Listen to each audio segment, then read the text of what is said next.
Yeah. That how we do it in the Doghouse. Welcome back, everybody. This is Broede. And this is Alex. And we got some funky weather going on lately. Let me get this transitioned. Hey. Holy shit, I have a beard going. Wow, look at that. So, here's the weather. It was taken by a friend. We'll play that real quick. And then that's the edge of the storm system.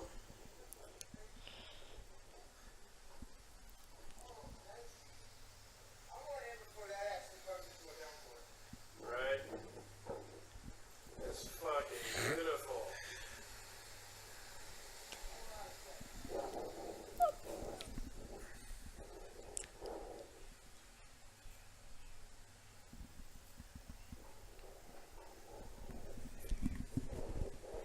This is fucking cool, man. So, anyway. And it's starting to rain, so yeah.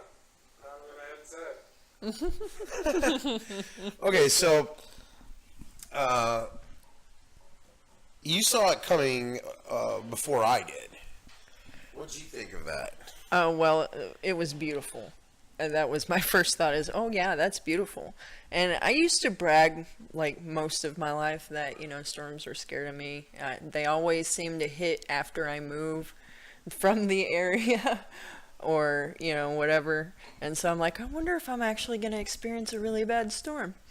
And we got a lot of rain and a lot of wind. Yeah, other than that, it wasn't really too bad here. Here, yeah. Here. I read something about it was like 1,100 mile stretch worth of storms that hit in a 24-hour period, and it did a whole bunch of fucking damage. I wonder if that's considered global warming.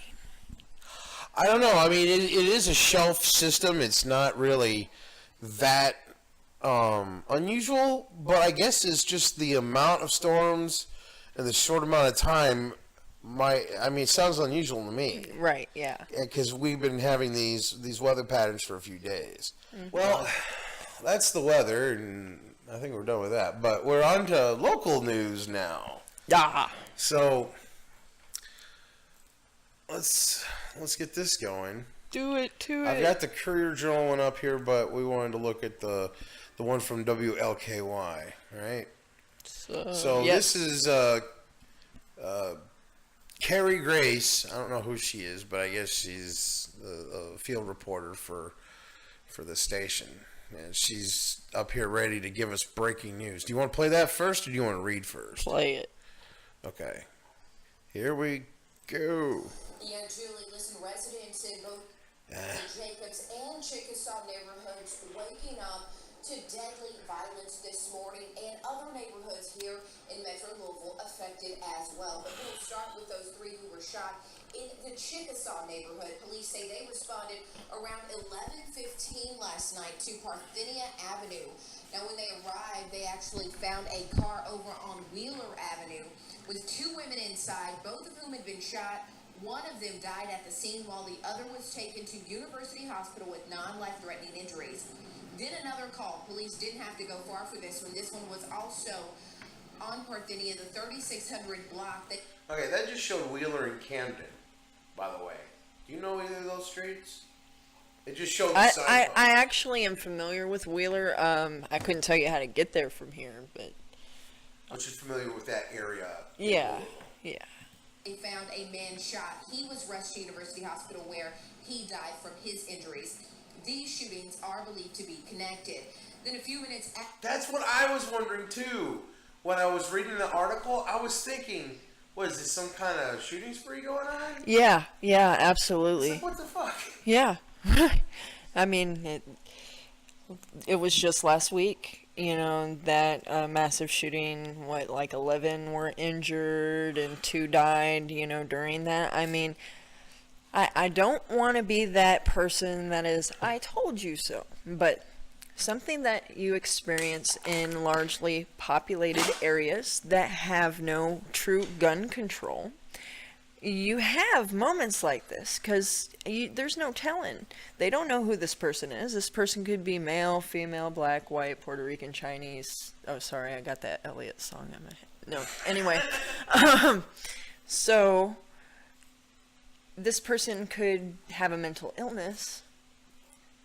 There's no telling where this person got the gun because we don't know anything about the suspect. So it would all be, hypothetical, but this could be prevented. This could have been prevented. But instead, you have people that'll get butt hurt really easy, and then they have a gun on their side, and then it's the show of, well, whose dick is bigger, and that person is always going to be the one to shoot over emotional baggage. Yeah, that's really sad. And I think a lot of it is I think people are pretty scared, Yeah. Oh, And absolutely. even the shooter himself is probably scared or something. Oh, But well, there's a whole lot of shootings that's been going on, and it seems like just people are on edge, essentially, right? Mm-hmm. And people are being more bold. They're resorting to their guns more now. It feels like there's less value for the lives of others. And obviously it's easy accessible to our youth who are then taking weapons that they can get their hands on in the school. I mean, where's the gun control? Where is the citizen of America supposed to come first? And wouldn't that mean their safety should be at utmost priority? It shouldn't just be focused around our borders to be like, oh yeah, we're big bad and fuck you. It needs to start being about the people again. And that means gun control is a must. I understand if you're living out in the boonies and you gotta have a shotgun because there are bear that run around or coyotes, but a shotgun is a large gun. You can't just hide that. Even with a trench coat, you look like a suspicious character. You're going to be talked to. Someone, is going to notice you. It's not like a handgun or, something that is easily, put on your side and weightless damn near. No, we need to get away with that, and I don't care what anyone says. If you got if you have a hurt butt over what I just said, fuck you. Sorry.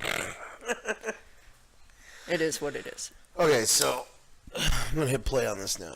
Yeah. After that, police were called to another shooting, this one near 43rd and Greenwood Avenue. That is where officers found another man shot to death inside of his car. Police also responded to shootings in Shelby Park and on South Clay Streets. The victims in both of those cases were taken to University Hospital, and no word this morning on their conditions. We have no suspects at this time. However, anyone with any information, call the local Metro Police at 574 LMPD and our anonymous tip hotline. Yeah, again, we are talking 6 overnight shootings, 3 of them fatalities. Of course, you just heard Dwight Mitchell with LMPD tell you that they have not made any arrests, meaning they don't have any motives. And again, just to reinforce, if you can help in any way, please call 574 LMPD. Okay, so they don't have any motive. Right, this person, okay, I'm going to put myself in this killer's shoes. I just killed a bunch of people or shot a bunch of people. Who knows if I know if they're dead or not unless I'm able to watch the news right now. However, they don't have a suspect, which means that this person has probably left the Louisville area. If I was this killer, I would have probably kept going west. I would have went as far as I could and then started my life over, depending on the reason behind these gun shootings. Well, unless he's one of these terrorist shooters, right? These serial killing shooters, And that there's is one in the I could swear it was in North Carolina or something years ago. It was him and his son, and they went in the backs of these cars, and then they would have a sniper rifle out their trunk, and they would shoot somebody, and then it's no one would know where the fucking bullet came from, And they got away with a whole bunch of those killings, right? Holy shit. Until they finally got caught. Right. Because they were just hard to find, and they were terrorizing people. And people were scared to go anywhere. And it's like, yeah, what motive is there other than just fucking violence and terror? Yeah. And with how corrupt our government is, I could also see this person getting paid to continue doing this. I'm sorry. I just have very little faith in the government. The more I know, the more I realize I don't know, the more questions I have. There's only so many rabbit holes you can go down without proper access, though. And I've found myself at a couple of cock blocks. And I have made various phone calls and never gotten anything back. Emails as well. More emails than anything. So it looks like we're just going to have to keep an eye on it. Keep an eye on it and hope that we, hopefully they come up with a suspect soon. Because there was also a series of killings that happened back on the weekend. There was 11 people shot and 2 of them died. Yes. Excuse me. So I think, right? And I don't remember the exact area of Louisville that had happened. But it was all in Louisville. Yeah. Oh, and absolutely. That's fucking scary shit. So, all right. Are you? Did you want to read any of it, or are you good? No, I'm good. I just wanted that. Okay, so I'm gonna go ahead and throw that away for now. What's the first topic? Was it the Tulsi? Yes. Okay.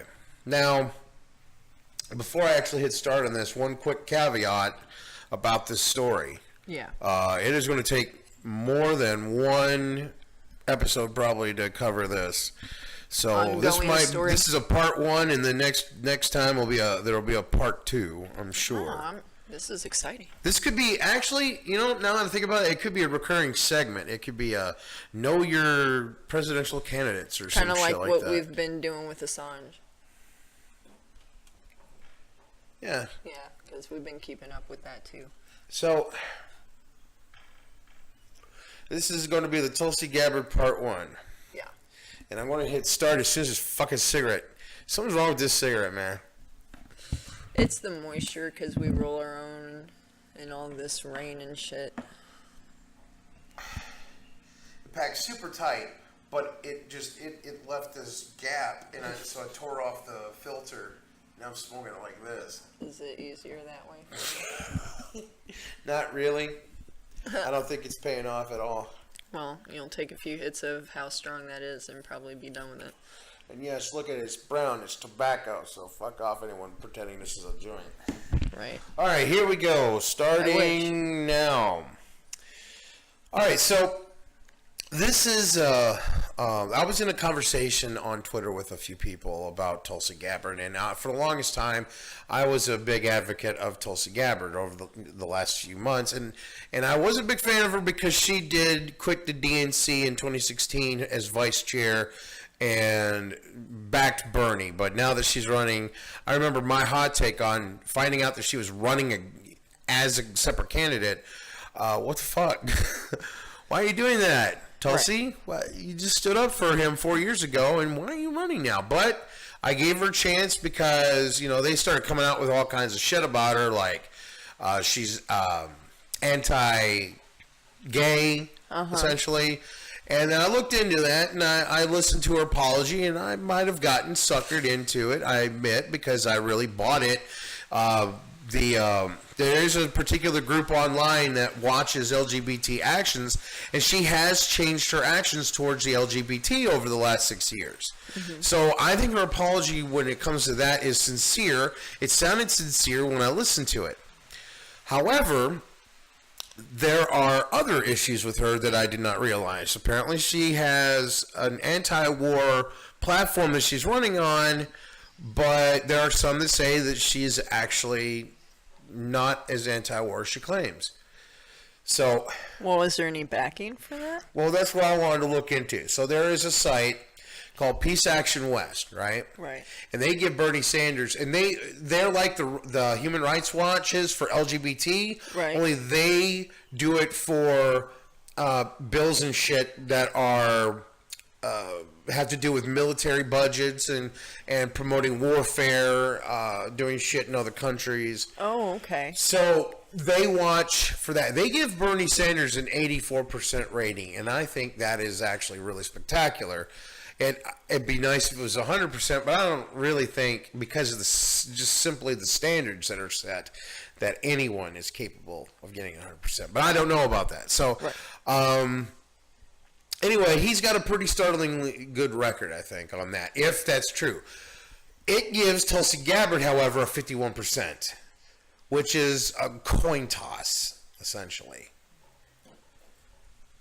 And that's not good. So I need to look into the specific bills.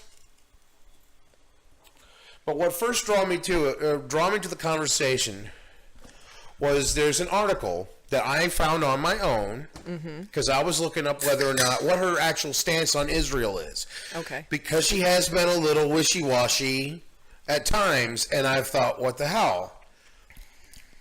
Because honestly, to me, you can't be anti-war and pro-Israel. Right. Because Israel, much like America, is very, very warlike. Very, they love to stir shit with like they were trying to get the land from Palestine, or for Palestinians, excuse me. And they've been acquiring their land by force for a long time, and America has had their back. Mm-hmm. Well, I think that's mostly because of religious ties. I think they're trying to bring about, they're trying to do a show. Right. They're trying to show everyone that they want to show everyone the end of the world. That's I kind of think that's what's going on. They want like a horror show. Yeah, it is a horror show. Anyway, so on that note, this says, "Don't be fooled. Tulsi Gabbard is no friend of the left." This is from the New Arab, which is I'm guessing they're a pretty anti-war website. Well, they're at least lefty. So, last week on CNN, Representative Tulsi Gabbard announced her intention to run for the Democratic election. Okay, so declaring the issue of war and peace to be the one main issue that's central to the rest, which always were good words, and I've heard her say that myself quite a few times. Mm-hmm. And she talks about the pinprick strikes against the Assad regime, strikes that hit only a discarded military runway in retaliation to the Syrian dictator again gassing his own people, has made her a strange darling among many of the anti-U.S. imperialist and pro-Palestinian left. So this article is already talking from a perspective of, well, we hate the Assad regime. So there already is a bias there. That's hard to deny, right? So this article is already colored. And this is an article that was shown on Twitter. Right. So I'm not sure how I feel about that yet, but it says, strange that is, because there is a litany of reasons why any card-carrying committed lefty should shun Gabbard. See, there's a lot more, this is definitely opinion. Her rabid homophobic stances, which she has denounced, so I'm not really buying that. It says aggressive Islamophobia, and that bugs the shit out of me because I despise the word Islamophobia. I despise it because fuck Islam.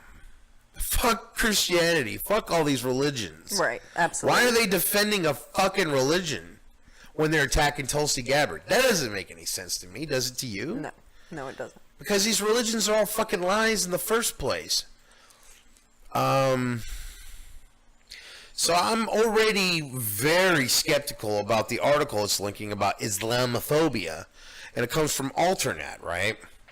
So, meet the Democrat who's not afraid to criticize President Obama on ISIS, intones a recent ABC News headline. The story describes remarks by Tulsi, who has for the past month been all over media slamming Obama's refusal to directly associate ISIS and other terrorists with the Islamic faith. Oh, wow. That actually sounds like a good thing to do. Fucking tie ISIS to Islam. Do it. Fuck religion. The religion's causing them to fucking kill people anyway. What reason do people have to kill each other if not for land or resources or religion? I agree. Because if I disagree with someone, I don't see a reason to kill you. Mm-hmm. You deserve to be alive as much as I do. You're a human being. I'm a human being. Just if today we got into a fight and never want to speak to each other again, I would want you dead no matter what. Right. This is stupid. Why does anyone want anyone dead? They want something from them.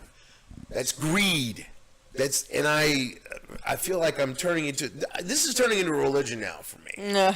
You know what I'm saying? Greed of Because I religion. end up saying these little things over and over again that are very valuable, and that's how ideas survive. So that's I guess, I don't know. Well, use your ideas. What's that? I said use your ideas. I don't know why this thing turned away into something really weird, but she's particularly a favorite of right-wing media. Appearing with Fox's Neil Cavuto last week, she lashed out at the White House for holding an extremism summit with Muslim Americans, saying it's a diversion from what our real focus needs to be, and that focus is on that Islamic extremist threat. I don't have a problem with her saying any of that. Just because right-wingers might agree with something doesn't mean it's wrong inherently. Right. Yeah. People can have both bad and good ideas at the same time. Yeah. That's just... I don't see why we have to demonize people based on... Fox News for the most part gets things wrong. Mm-hmm. But Tucker Carlson has gotten a few things right. There's nothing... That's just how it is. But we want to demonize people that think differently from us. Mm-hmm. So I'm already very skeptical about this. These include her support for Indian Prime Minister Modi, who is banned from the U.S. for his role in the Gujarat massacres, which killed about 800 Indian Muslims, and then somebody else for the murder of their political opponents. Most vociferous supporters on the American left, however, willingly overlook these offenses, which have won her support from Steve Bannon and David Duke. It mentions this, but the thing is about David Duke is that she rebuked him. And a lot of the thing is that David Duke criticizes Islam, does a lot of Islam criticism, and he's just right. He's just right. Islam is a religion, but unfortunately his religion is just as stupid. But he's right in that one department.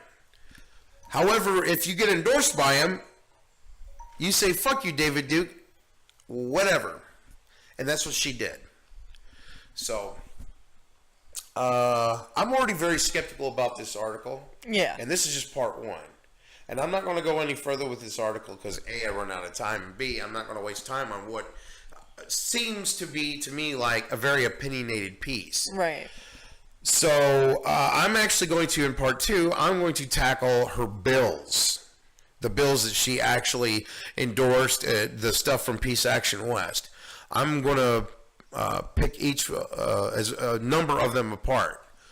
So, anyway, now it's on to you. Okay, so... What's your first one?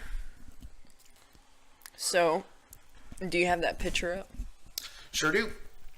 What you're seeing is a bunch of people that are linking their arms together in front of the New York Times. That's beautiful. Anyway, 70 people were arrested outside the New York Times building Saturday afternoon after they briefly blocked traffic as part of a protest for more effective media coverage of climate change. A few protesters climbed onto the building itself to hang a banner that called for the use of the phrase climate emergency instead of climate change. The banner read, "Climate change equals mass murder." but the word change was crossed out and replaced with emergency. A few protesters also climbed the Port Authority bus terminal building across the street and unfurled the banner that read climate emergency. Oh wow. Okay, so I can as much as I am for protesting, it's not safe to block the streets, especially if you didn't have a permit or something to have, proper, blocking like they do for parades and stuff like that, So if that happens to be the reason that they were arrested, hopefully they'll be getting out soon. Well, I mean, it's kind of a badge of honor, right? If protesters get arrested for things like this. Yeah, that's fair.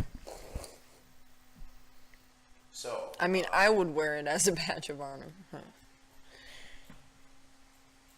So I got to scroll down to the next part of the article, and I clicked on the thing to show the pictures while you were talking about it. Oh, awesome. So, one protester who talked to The Guardian said, "We want the New York Times as well as all the other media to treat climate change as the crisis it is." Demonstrators chant, "Tell the truth," during the protest.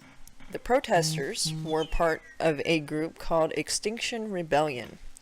Eve Mosher, a spokeswoman for the group, said the activist group is calling on the media to report on the climate emergency so that people can start pushing for more radical responses.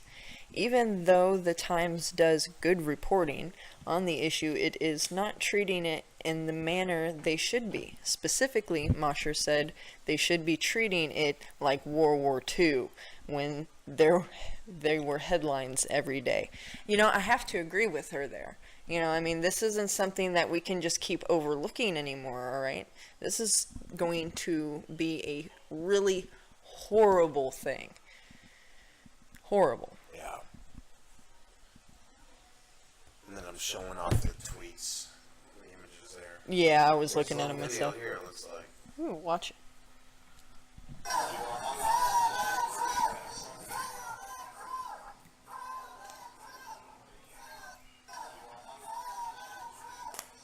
it's just a short one, but it's just of them chanting, "Tell the truth."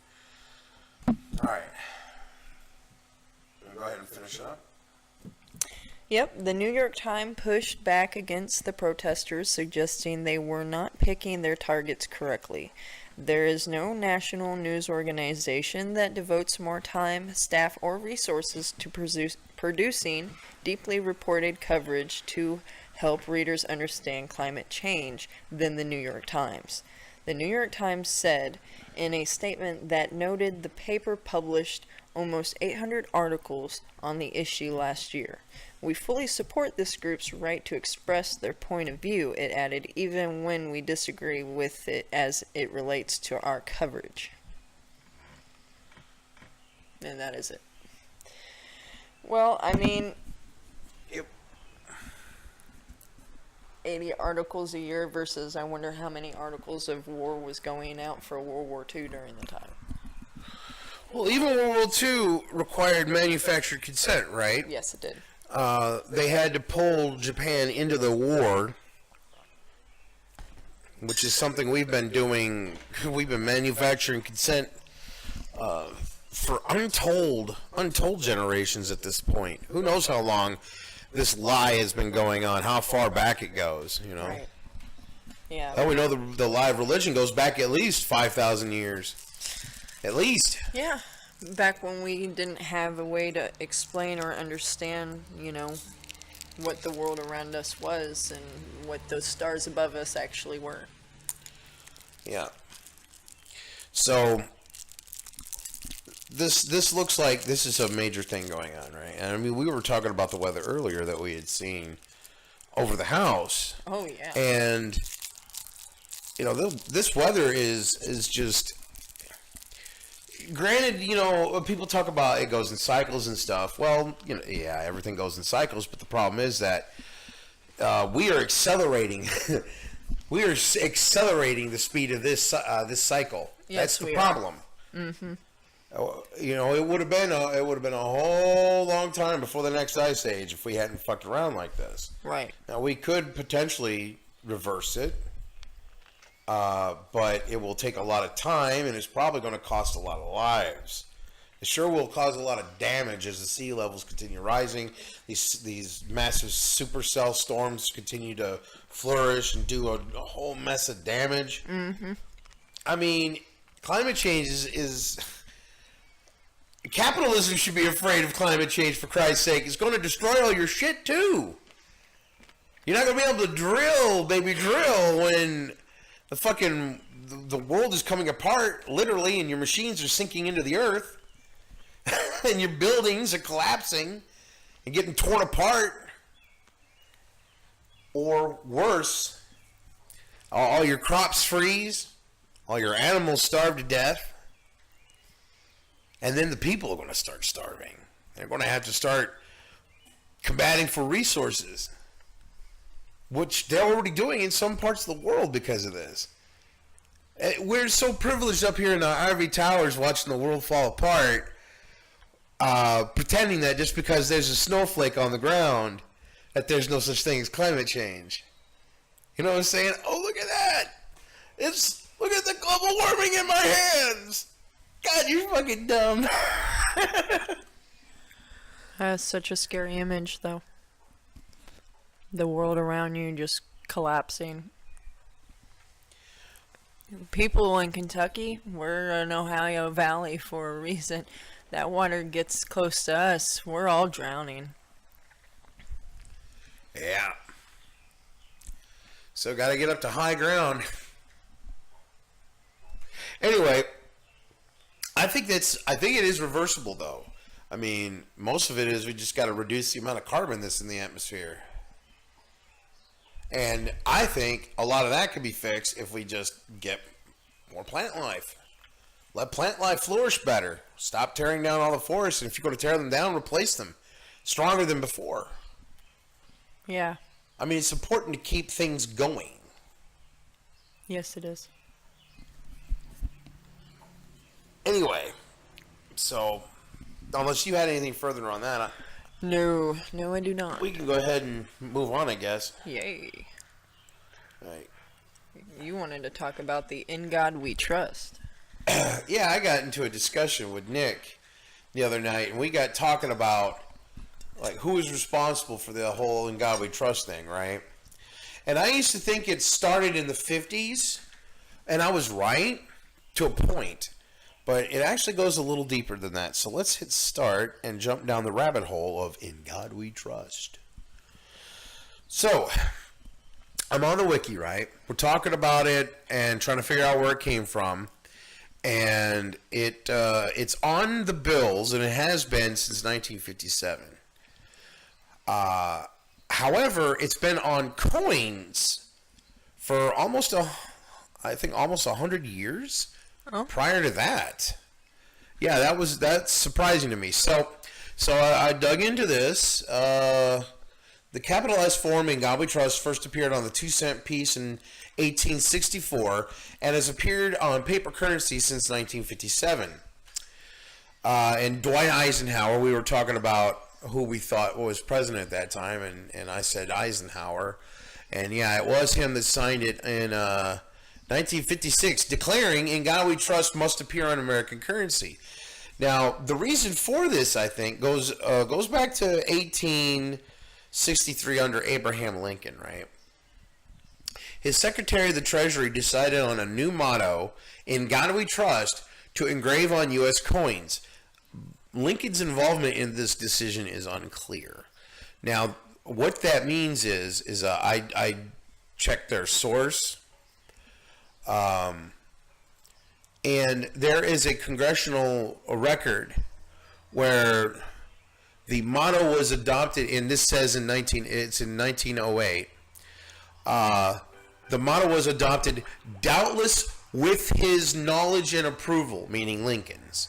So they're claiming, well, it surely was surely he must have signed it, because it went into effect under his presidency, I guess, is what they're assuming. But who knows? It looks like the truth is gone to history. Oh, wow. So, with that being said, a version of the motto made an early appearance on Observe's side of the $20 interest-bearing note issued in 1864, along with the motto, God and Our Right. So, it had been on coins, but it was not actually required. The funny thing about it was something that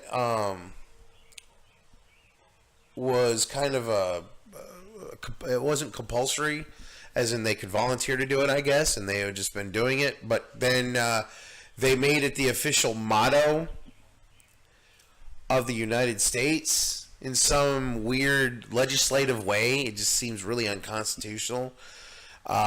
It's because it says here some groups and people have expressed objections to its use, contending that its religious reference violates the Establishment Clause of the First Amendment. And I'd hold that that's correct. Do you have any thoughts so far? Well, I mean, the corruption of the government runs really deep. Let's be honest. I think our last true caring president was probably Abraham Lincoln, to be honest with you. I don't know, man. JFK got killed over it. Well, yeah. He wasn't even given an opportunity to make any change whatsoever. Because when he found out what was... I think it's because he really figured out what the hell was going on. He figured out the lie. Mm-hmm. And they couldn't allow that. So... Because, I mean, come on. It's a little too... It's a little too suspicious. Yeah. Let's just hope the same doesn't happen to Bernie. Right?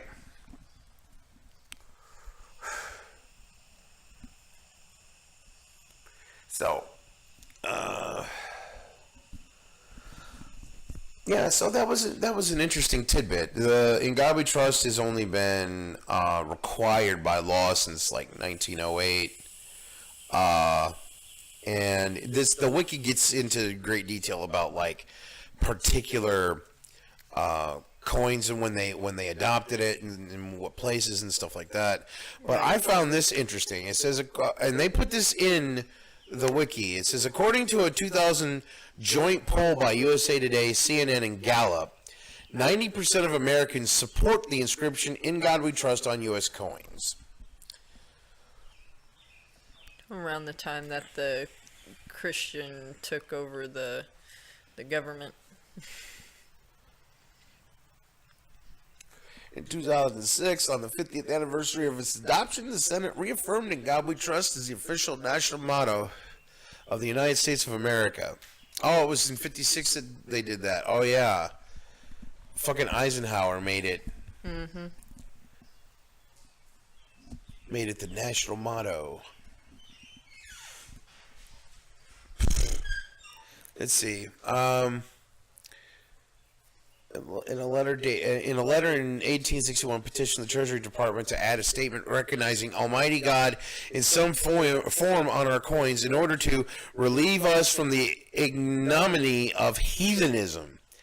At least part of the motivation was to declare that God was on the Union side of the Civil War. That's right. That's what we were getting into. We're talking about how the Civil War, because this happened during the Civil War. Oh, okay. Yeah, the Civil War went from 61 to 65, right? Mm-hmm. And this was first really brought up in 1863. This is when it got penned into law. So the Civil War was way more than just about slavery. It was about establishing religion too. Yeah, I totally see that. Well, I mean, we have a series of lies that are being perpetuated by establishment. And the establishment has actually existed long before we were born. Oh, yeah. The establishment has existed for thousands of years. People want to talk about it as shadow government. There you go. That's the shadow government, but they're hiding it. There's no shadow to it. Stop acting like there's some dark evil spirit up on top of them playing them like fucking mirror. Yeah, that video's really gotten into my head, bro. The stage, watch The Stage if you ever can by Avenged Sevenfold.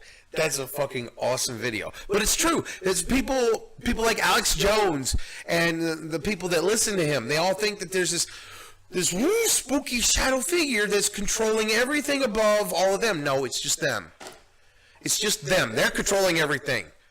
Stop distracting yourself from the distraction. That's right. Because it's like it's one distraction or another. And Alex Jones has talked a lot about it in the past. He's talked about, like, what do they call it? Psyops or something like that, where they try to spread rumors. Like they intentionally try to spread rumors to like counter other lies. And that's probably really all he is. He's just creating another lie. Alex Jones perpetuates another lie. It's all bullshit. We got to be able to look straight up the middle and see who's really doing it. Mm-hmm. Anyway, I'm sorry about that tirade. No, I agree with you. I just I don't really have anything further to say about that. Even though I've got 2 minutes, I'm going to yield my time. So go ahead. Next one is what? Walgreens shoplifter shot in face by fake cop.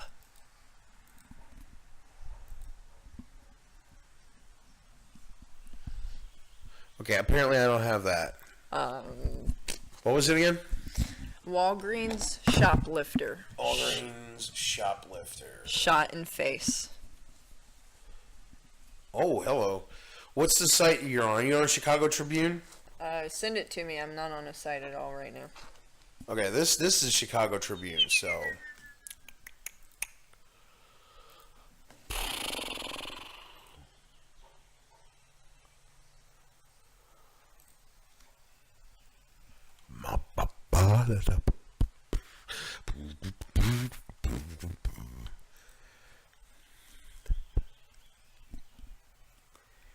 Have you sent it? I am working on it right now. Tobacco companies stop making cigarettes so I can quit. I know, I've been considering that myself lately. Maybe we should make a concerted effort to pick a time to stop buying them. Yes. Okay, so I've got the article up. I've sent it to you. Whenever you're ready. Alright, so the topic of this article is "You're a bitch," ex-security guard kneeling over a suspect Walgreens shoplifter before shooting her in the face, prosecutors say. Well, so this is a picture of the guy. Is he high or? No, he ain't high. I don't think so. I think he's just mildly disinterested. Oh my goodness. So, in a nutshell, this person that had killed the shoplifter has been going to this Walgreens for quite some time. And he had one of the associates there believing that he was a cop or I guess ex-security guard. It says here in the article, Hicks has a history of pretending to be a cop at the store, was denied bail. Holy shit. Accused of pinning a woman down and shooting her in the face as he knelt on top of her during a violent struggle. Yeah. Just scroll down past the... Where it says that Hicks even told the worker to text him or call if he ever needed help. So when he spotted, yeah. Hicks, who lives around the corner from Walgreens, showed up. Oh my goodness. 5'2", 100-pound Vernado was holding two dresses in her bag and asked her if she needed help. She became defensive. put the garments down and continued to walk toward the door where Hicks was waiting, prosecutors said. Hicks reached out and stopped her, grabbing her bag. She began to run, but Hicks would not let her go. Scuffling, her bag ripped open and Walgreens stockings stumbled out. Varnado began yelling at the 200-pound and 6-foot-tall Hicks, who wrapped his arms around her from behind in a bear hug, wrestled with her, and choked her. Witnesses heard Hicks say he was a Chicago police officer. Hicks then scooped up the unarmed Varnado and slammed her to the ground. Kneeling over, who was face up, he pointed a gun in her face and said, "You're a bitch."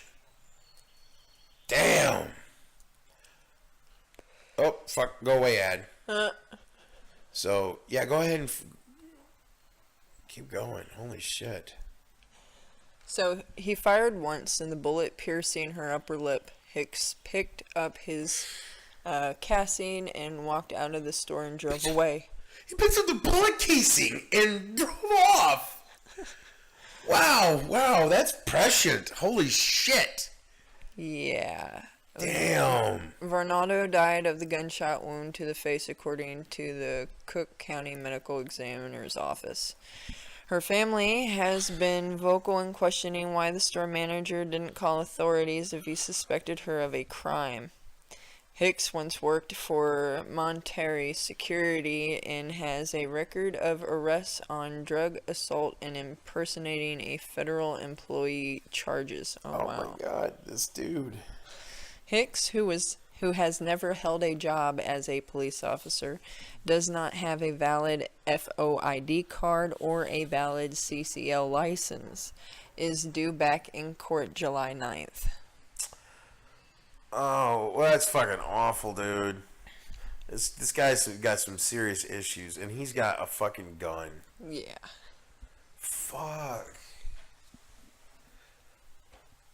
Oh my god. But the thing is, though, she might have survived that if he didn't have a gun. He might not have even done it if he hadn't had a gun. There's no telling.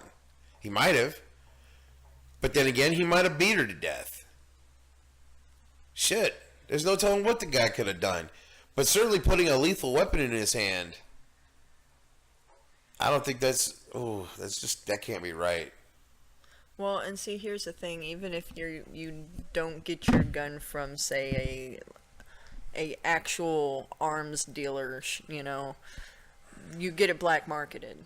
A lot of those types of guns have like fake ID codes on them or whatever, for tracking. Some of them don't have them at all. But most of these guns that these people are using are guns that you buy from a dealer. A legit, gun dealership right down the road. That's gotta stop. That's messed up.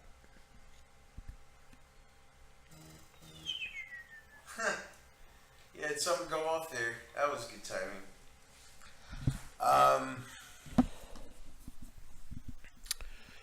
So, well, at least they denied him bail. That's a plus. I'm glad that they were able to find him. So she was potentially a shoplifter. Oh, I think she had garments and stuff like that in her purse. Yeah, it looks like she was. But the thing was, though, is that she didn't really start running until she got approached. Yeah.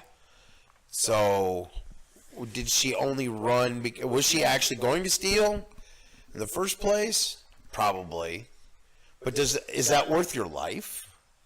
Is stealing something really worth dying for? If someone just comes along and just starts beating you and shoots you, that's somehow just? Yeah. How is that justice? Why would anyone think that's justified? Some people's wires aren't crossed right. I think honestly, yeah, I think it's lies. I think it's cultural lies we've told ourselves all our lives, and we're not willing to listen to them critically because we think we're right about everything. That whole eye for an eye, ideal has, still penetrated even the daily lives that we're living now. Back in biblical times, eye for an eye, hand for a hand, blah, blah, blah. Yeah. Well, I guess it just got harsher over the years. Well, even the Bible promotes warfare, slavery, murder, abortion, for crying out loud. Yeah, and they also believe that thieves should lose their hand. But Liars should lose their tongues. yeah, It's just a barbarism, right? When are we going to stop being barbaric to each other? And I think I don't like the term toxic masculinity, because toxicity happens in both genders. yes, it does. It happens no matter who you are, whether you are a gender or not. It's another divide. Identity politics just divides us. Yeah. And we use these lies that we tell ourselves. Like I was seeing a thing where, women will support only women candidates because they think that woman is going to do women things. They're going to do things and that will help me because I'm part of that. I'm part of her class of people, Right. of women. Yeah, but a lot of women are misguided because they're not doing their homework on what these women are actually for. See, what a lot of people are seeing right now is the facade and the mask. If you're not doing your homework and you don't know what this person's past and history is, then you don't know what they're capable of doing when you give them more power. You have to know who you're dealing with, and that is anyone, anybody. I'm a firm Bernie holder because he has walked the walk. There's proof there. There's not any dirt you can pick up on him. You may not like his policies, but it ends right there. You don't have a reason behind it other than you're either rich and you're paying other people off to make them, vote against people, which, I'm sure does happen. But, at the end of the day, you're not going to be able to hush Bernie up because he's going from state to state to state, and he's actually caring and helping the little people. Yeah. He's actually listening to people. Yeah. And he's doing things that the people want. He's been doing it, and he's been on the right side for so long. But people also deserve a chance to redeem themselves. And that's why I think Tulsi Gabbard, this thing about Tulsi Gabbard is really important. I think it's important to know. Because just because she's a woman doesn't mean she's going to be for you. Yeah. But that also doesn't mean that she's against you. Right. We got to just stop looking at the identity and look at the actions, right? Right. The actions are really what's important. So, 6 seconds. Anything? No. That was beautiful. Yeah, that's some crazy shit. Just beating somebody up. Beating I guess someone they up think and they putting a can. bullet in their face. All right. Oh! I can't believe I forgot to bring this up. What's up? This Sanders proposes canceling entire $1.6 trillion in U.S. student loan debt, escalating Democratic policy battle.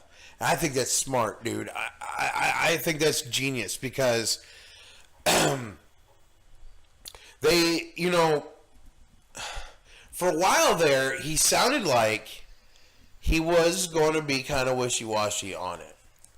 And I was a little concerned, but he never put out his proposals. Because what he was saying was, we're going to eliminate most, if not all. And I was like, well, that's not really saying all, right? Yeah. And then Elizabeth Warren comes out and says, oh, I'm going to give you some half deal. Mm-hmm. Well, then Bernie comes back out now and says, no. Here's what I'm here. I've got my policy now. Fuck everybody else. He's going to just cancel everybody's. Oh, that was. He's going to cancel all student loan debt. Fuck yes. But it depends on who votes for it and who votes against it. So let's get into the meat and potatoes of this. I want to be some of the meat. On Monday, he proposed eliminating all $1.6 trillion of student debt held in the United States, a significant escalation of the policy fight in the primary 2 days before the candidates' first debate in Miami. Sanders is proposing the federal government pay to wipe clean the student debt held by 45 million Americans, including all private and graduate school debt, as part of a package that also would make public universities, community colleges, and trade schools tuition free. Oh, yeah. It's all part of the same deal. Yay. Fuck yeah. Sanders proposes to pay for these plans with a tax on Wall Street that his campaign says will raise more than $2 trillion over 10 years, although some tax experts give lower revenue estimates.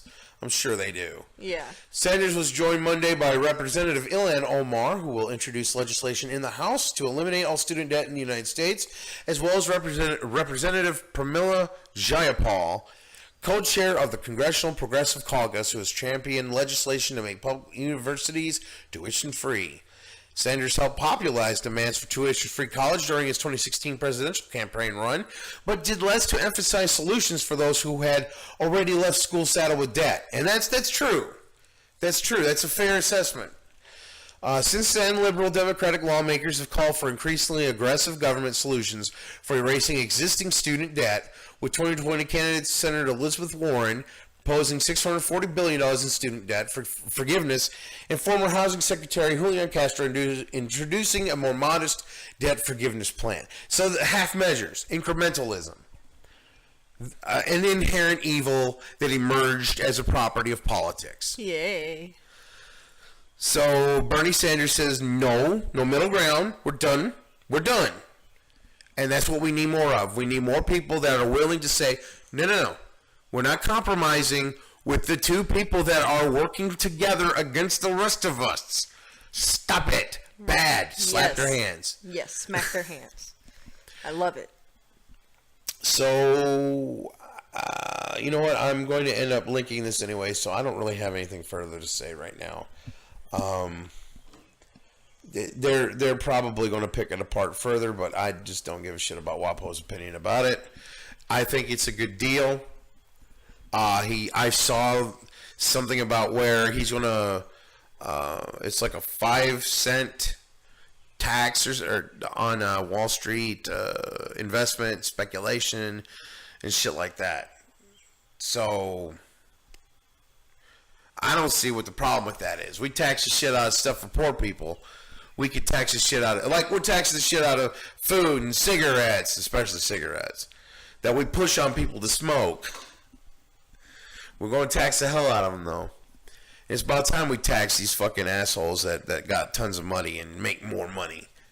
Yeah, it's like they're just ballooning their wealth with no repercussion. You have I was talking to this one guy that was like, you should pay for your kids' education. I shouldn't have to be forced to pay in it. And he's talking about how the 1% already pay the majority of the taxes. Well, what do you say to someone like that?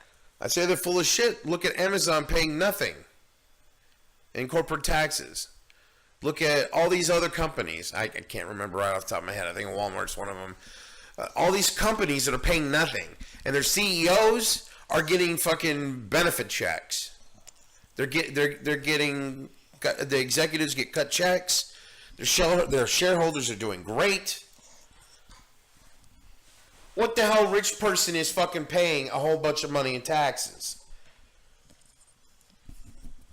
I mean, it just doesn't make any sense. They balloon their own wealth at no expense to themselves because they use tax loopholes to make sure that when they invest their money in other locations or whatever, that it can all be written off. Anything they lose can be socialized. They could socialize the corporate losses and make poor people pay for it. So I don't know how the rich are getting hurt at all. I don't know how they're paying their fair share, much less the bulk of it. I mean, maybe for the fact that if there was actually a flat tax, maybe the rich would be paying the most.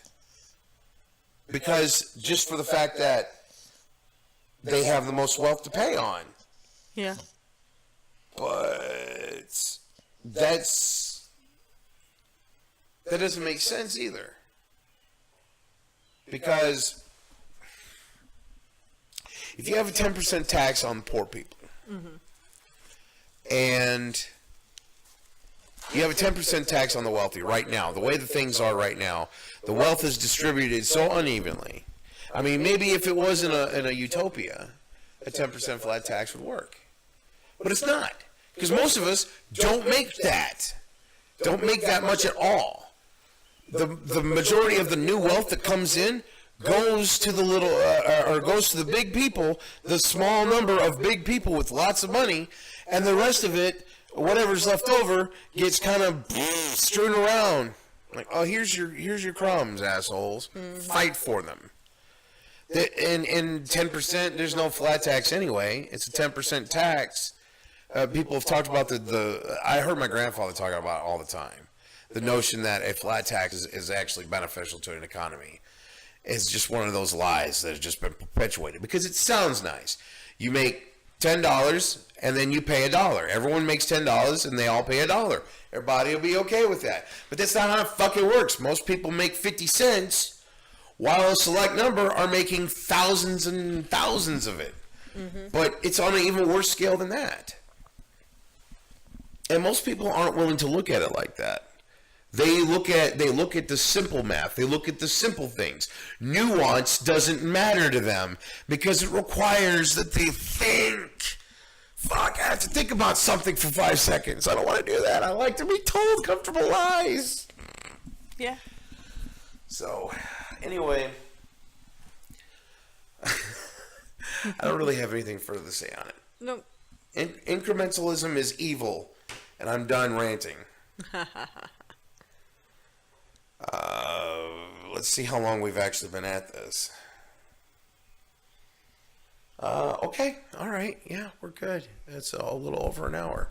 So you got anything you want to cut out with? By the way, I'm Secular Outrage on Twitter. I'm Alex Informed. Alex _informed. Informed. I hope you guys are digging the new beard. This is going to be a thing. It's not quite ready yet, but it's coming back. It's going to look great.